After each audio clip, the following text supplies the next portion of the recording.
What made me realize that night wasn't normal wasn't the noise. It was the silence that came after. I don't like using my name anymore. After what happened at that roadside stop on I-10, I learned that keeping certain details to myself is the only way I can keep driving without looking over my shoulder. I've been running routes across the southern states for years. Long enough to know every stretch of desert that feels like it never ends. I've dealt with engines blowing out, tires shredding at full speed, transmissions dying miles away from anything. But that silence. It felt different. Heavy. It was around 2 o'clock in the morning when I pulled into that rest stop in Arizona. The kind of place that exists more because it has to than because anyone actually uses it. A few tall light poles cast a dull yellow glow over cracked asphalt. The desert wind carried fine sand that scraped softly along the trailer. There were only 2 other trucks parked there, far apart from each other. I chose the spot furthest away. No reason not to. My load wasn't anything special. No refrigeration, nothing fragile, nothing worth a second glance. Just sealed pallets, paperwork clean, weight balanced. Routine. I went through my usual steps. Locked everything down, checked my mirrors, killed the engine. And when the dashboard lights faded out, the silence hit. Complete. Thick. That's when I heard it. The first bang. It wasn't loud. Not sharp.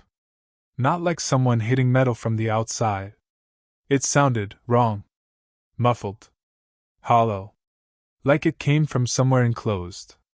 I stayed still for a moment, thinking maybe it was cargo shifting somewhere nearby. Then it happened again. 3 short knocks. And something dragging. I glanced into my right mirror. That's when I noticed the refrigerated truck parked a couple of spaces behind me. What stood out wasn't the truck itself. It was the fact that it was quiet. No engine hum. No vibration.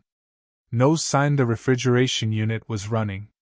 And yet, something inside it sounded like it was moving.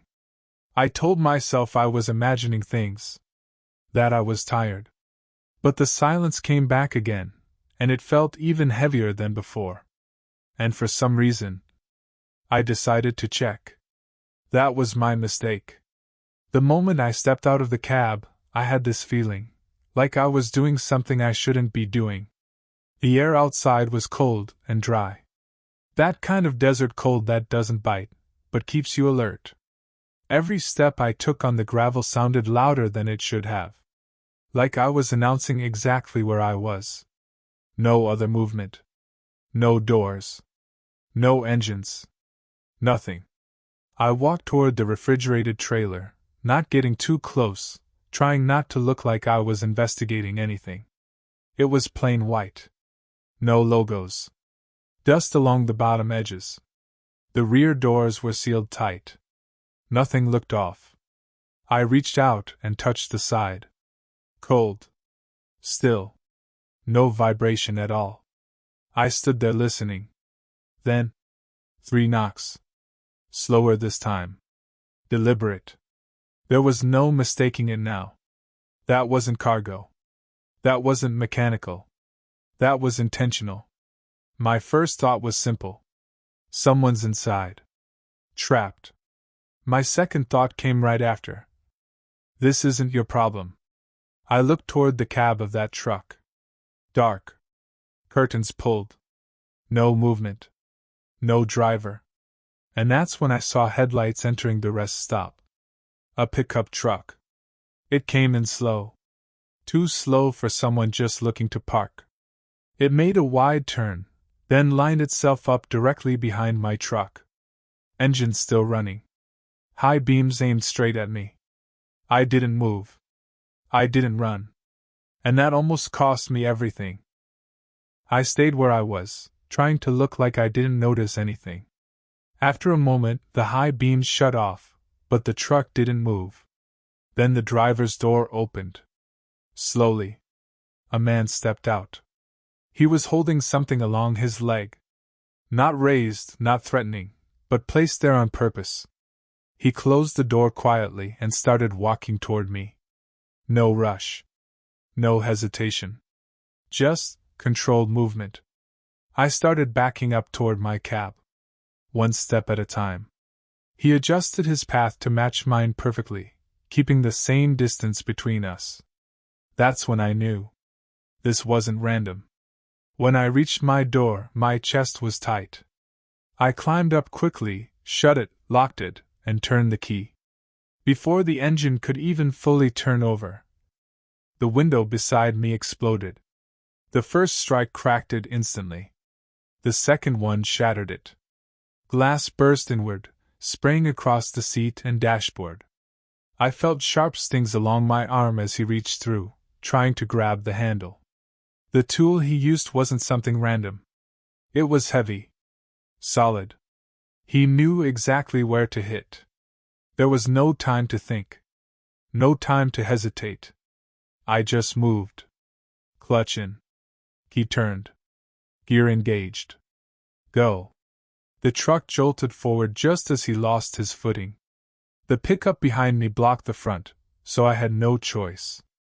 I turned hard. Too hard. The trailer dragged sideways across the gravel before it started to follow. Something slammed into the side of the cab, but I didn't look back. I couldn't. All I focused on was getting out. The pickup moved fast, trying to cut me off. I held the wheel steady. No panic. No sudden corrections. One mistake and I'd lose control completely. I cleared the exit, barely missing the curb, and hit the highway. Shift. Accelerate. Keep going. The pickup stayed beside me for a few seconds, its headlights flashing erratically. Then it slowed down. And disappeared. Just like that. No chase. No noise. Nothing. I kept driving. The wind rushed through the broken window, carrying dust and cold air into the cab. My arm burned from the cuts, but it wasn't anything serious. What stayed with me wasn't the attack. It was the thought I couldn't shake. What if I had opened that trailer? Those knocks. They weren't random. They weren't accidental. They were measured. Controlled. Like someone trying not to be heard too easily. The timing. The pickup arriving right then. The way everything lined up. It wasn't about that refrigerated truck. It was about me. Getting me out of the cab. Exposed. Vulnerable. An easy target. I'd heard stories like that before. Down in Texas. Out in New Mexico. I always brushed them off. Thought they were just road stories people tell to pass time. Not anymore. That night, someone had a plan. And I came closer than I'd like to admit to walking straight into it. Story 2. Now, let me tell you what happened on the next run. My name is Travis Cole.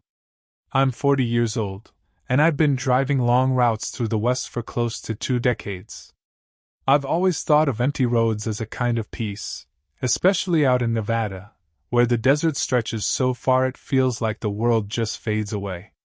That night, I was on a state highway, a little off the main route. Nothing unusual. Speed steady, mind clear.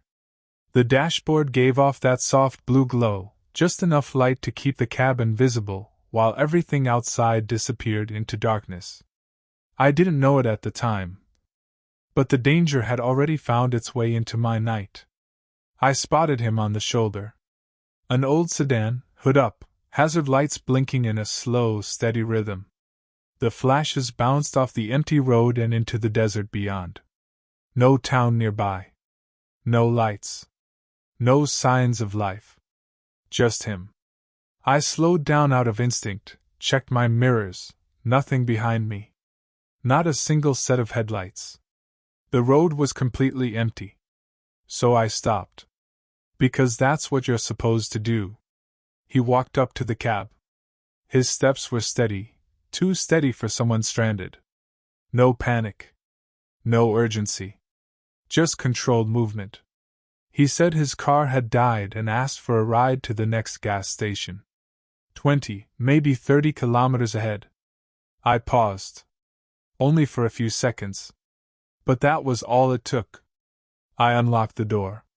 He climbed in without hesitation. Closed it gently. Adjusted the seat like he was already familiar with the space. We pulled back onto the road. Speed climbing again, close to 100 kilometers per hour. Straight stretch. No curves. No distractions. The silence didn't last long.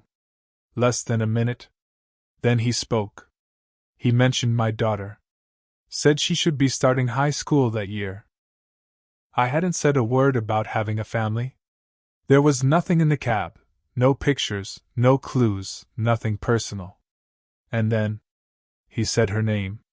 Her full name. I kept my eyes forward, waiting for him to explain, to laugh it off, to correct himself. But he didn't. Maybe it was a coincidence. Maybe I was overthinking it. But deep down, I knew better. The road kept stretching ahead, endless and dark. The speedometer held steady. But my heartbeat didn't. I asked him how he knew that. His answer stuck with me. That kind of information is easy to find, if you pay attention. He said it calmly. Flat. Like he was talking about road conditions. Then he kept going. Describing my house. The white fence on the right side. The dog tied out front when we're not home. Details I never shared. Not with anyone on the road. Not ever. I couldn't fully see his face in the low light. But I didn't need to. His posture said everything. Still. Composed. Watching the road like he belonged there. The silence between his words wasn't empty. It was intentional. That's when I started slowing down. Barely noticeable. 2, maybe 3 kilometers per hour at a time. No sudden changes. Just enough to shift the engine tone. He noticed. Of course he did. He commented that I tend to drive a little above the speed limit when I'm alone. Another thing I never told him. I asked his name, trying to ground the moment in something normal. He gave me a short one. Common. Easy to forget. No last name. No questions about me. Like introductions didn't matter anymore. That's when I saw it. His pant legs shifted slightly. Just enough. A knife. Tucked against his boot. Not loose.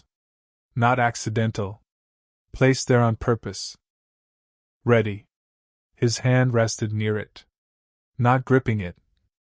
But close enough. We were still moving fast. Too fast to react without consequences. Brake too hard, I risk losing control. Speed up, I make it worse. I needed a move that wouldn't look like a move. So I kept driving. Calm. Steady. Neutral. Then I remembered a maintenance pull-off up ahead. Not official, just a wide gravel area used for service stops. Open space. Clear lines of sight. Options. I signaled early.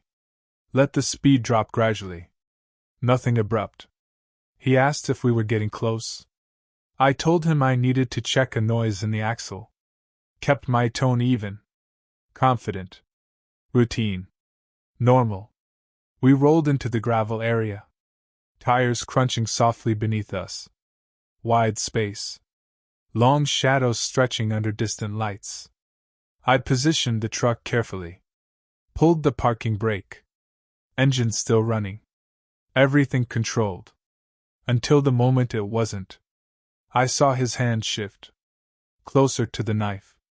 That was enough. I opened my door immediately and stepped out. Quick, but not frantic. Moved around the front of the truck, keeping distance between us. He opened his door too. This time, the knife was fully visible. No more pretending. No more guessing. Just intent. No words were exchanged. There didn't need to be. I circled back, climbed into the driver's side, locked the door, and moved. No hesitation. Gear engaged. Truck rolling forward. He didn't chase. Didn't run. He just stood there, watching, like everything had already been decided. I didn't slow down again until I was back on the highway. The desert looked exactly the same as before. But it didn't feel the same. Not even close. I don't know how he knew what he knew. I don't know how long he'd been watching. Or if I was just one of many. But I do know one thing. Story 3: that knife wasn't there for protection. And that ride was never random. Since that night, I don't stop for anyone out there. Not anymore. Because sometimes, a request for help is just a way to see if you're willing to open the wrong door. 33,333. The gate was open when it shouldn't have been. No sign. No guard. No record of any night operations. But the ground told a different story. Fresh tire marks. Recent tracks layered over older ones. Too many for this place to be inactive. I could tell something was off before I even shut off the engine. Still, I drove in. My name is Caleb Turner. I'd been hauling loads through the Southwest long enough to know when a place doesn't feel right. And this place didn't feel right at all. The instructions from the company were clear. Park inside the yard and wait until morning for unloading clearance. Simple enough. The yard itself sat in the middle of nowhere. No nearby town. No lights beyond the property. Just open desert, scattered metal sheds, and a long stretch of empty highway behind me. I pulled into the designated spot, cut the engine, and waited. Silence settled in almost immediately, broken only by the wind pushing dust along the sides of the trailers. Overhead, the lights flickered. Weak white bulbs struggling to stay consistent. Every flicker shifted the shadows. Made the place feel unstable. On the third flicker, I saw movement. 2 figures. Far back between rows of trucks. At first, I thought they were just standing there. But they weren't. They were working. Fast. Coordinated. Boxes moving from one trailer to another. No uniforms. No forklift. No documentation. Just quiet, efficient movement. I stayed still in the cab. Carefully adjusted the mirror to get a better angle without making it obvious. No lights inside their trailers. No talking. Just the soft scrape of boxes shifting in the dark. This wasn't overtime. This wasn't anything official. And one of those trucks. I didn't recognize it. I had the schedule before I left. I knew which vehicles were supposed to be there. At least 3 of them weren't. That was enough. I wasn't imagining it. So I made a decision. Stay invisible. Stay quiet. Wait until morning. Let it pass. I leaned back slightly, pretending to check something on my phone, just enough to justify the faint glow inside the cab. Outside, everything stayed controlled. Short movements. Quick exchanges. No wasted motion. Then one of them stopped. And looked straight at my truck. Not a quick glance. Not curiosity. A direct look. Held too long. Long enough to know. I reached up and turned off the cabin light immediately. Stayed still. Completely still. The distance between us suddenly didn't feel like enough. Then I checked the mirror again. The gate. It was closed. A chain stretched across it. Padlocked. I never heard it happen. Which meant they did it while I was focused on something else. That wasn't coincidence. That was timing. I looked back toward the yard. One of the men had stopped working. He was walking toward me. Slow. Measured. No urgency. No hesitation. Just closing the distance. The other stayed back. Watching. I considered starting the engine right then. Making a run for the gate. But the layout worked against me. Tight rows of trucks forming narrow lanes. One wrong turn. And I'd be stuck. So I waited. A few more seconds. Trying to look like I hadn't noticed anything. He got closer. 30 meters. 25. The light flickered again, stretching his shadow across the ground. Then I heard it. A metal door slamming somewhere behind the sheds. Not just two. There were more. That changed everything. This wasn't just suspicious anymore. I was outnumbered. And boxed in. I turned the key. The engine came alive with a deep rumble that felt too loud for the moment. The man approaching reacted instantly. Not running. But faster. More direct. I didn't hesitate. First gear. Move. The truck rolled forward into a narrow lane between trailers. Space was tight. No room for mistakes. In the mirror. More movement. At least two more figures. And then. Headlights. A pickup truck starting up near the sheds. That was their advantage. Speed. Mobility. And now it was moving. I kept going. Slow but steady. The uneven ground made the steering wheel vibrate in my hands. I needed space. A gap. An opening. The pickup accelerated, trying to cut me off before I reached the center of the yard. I couldn't outrun it. But I could force it to react. I pressed the accelerator just enough. Then turned sharply into a tighter corridor between two trailers. Barely enough clearance. The mirrors passed within inches of metal. The pickup tried to follow. Too fast. Too wide. It had to pull back. That bought me time. Seconds. That's all I needed. I pushed forward, engine steady, the trailer dragging behind with that heavy delay only a loaded rig has.